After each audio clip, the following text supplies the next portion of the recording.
Part 2 मा चाहिँ हजुरहरूले देख्न सक्नुहुन्छ पानी यतिको मरुन्जेलसम्म चाहिँ पकाउनु पर्छ यो प्युरीलाई। अनि पानी मरिसकेपछि चाहिँ मैले चाहिँ बटर पेपर हालेर ट्रेमा चाहिँ यसरी यसलाई स्प्रेड गरेको थिएँ। हजुर पातलो गरेर स्प्रेड गर्नुस्, धेरै पातलो पनि हैन धेरै मोटो पनि हैन, ठिक्कको गरेर स्प्रेड गर्ने। अनि हामी चाहिँ टेक्सासमा छौं, डिसेम्बरमा पनि 80 डिग्री छ अहिले बाहिर। सो मैले घाममा मजाले सुकाइदिएँ, 2-3 दिन मजाले सुकाएपछि यतिको हुन्छ र हजुरले बटर पेपर मजाले निकालेर हजुरको तितौरा रेडी हुन्छ, सुखा तितौरा रेडी हुन्छ। यो शीटलाई चाहिँ हजुरहरूले मजाले कैंचीले काट्न सक्नुहुन्छ, आफूलाई चाहिने साइजमा काट्नुस्।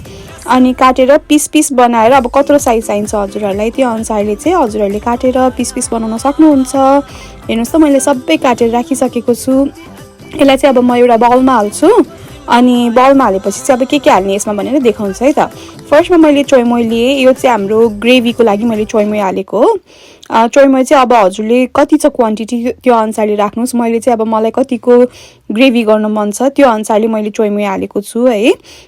त्यसपछि मैले यसमा चाहिँ यसलाई मजाले चलाएँ। अनि अब चाहिँ पालो आयो हाम्रो ताइन हालेँ मैले। यो पनि हजुरहरूले टेस्ट अनुसार हाल्न सक्नुहुन्छ है। अब मैले चाहिँ धेरै नुनिलो नखाने भएको भएर मैले ठिक्कको हालेँ। अनि पिरो चाहिँ म एकदम धेरै खान्छु, त्यही भएर मैले चिली फ्लेक्स चाहिँ मजाले हालेको छु, हजुरहरू हेर्न सक्नुहुन्छ। यो भिडियो बाहेक पनि मैले अझै धेरै हालेको छु। अनि गुलियो चाहिँ अब हामीहरू कम गुलियो खाने भएको भएर मैले धेरै गुलियो चाहिँ हालिनँ, अलिअलि स्वादलाई मात्रै गुलियो हालेको छु। यसमा चाहिँ मैले पाउडर सुगर जस्तो देखिन्छ तर यो पाउडर सुगर होइन है, अनि रेगुलर सुगरै हो। र सबैलाई मिक्स गरेर मैले एक्चुअली टेस्ट गरेँ, इट वाज नेपालको जस्तै टेस्ट, ट्रस्ट मी। अनि मैले चाहिँ अब यसलाई प्रिजर्भ गरेर राख्नु पर्यो, एकैचोटि यत्रो त खाइँदैन।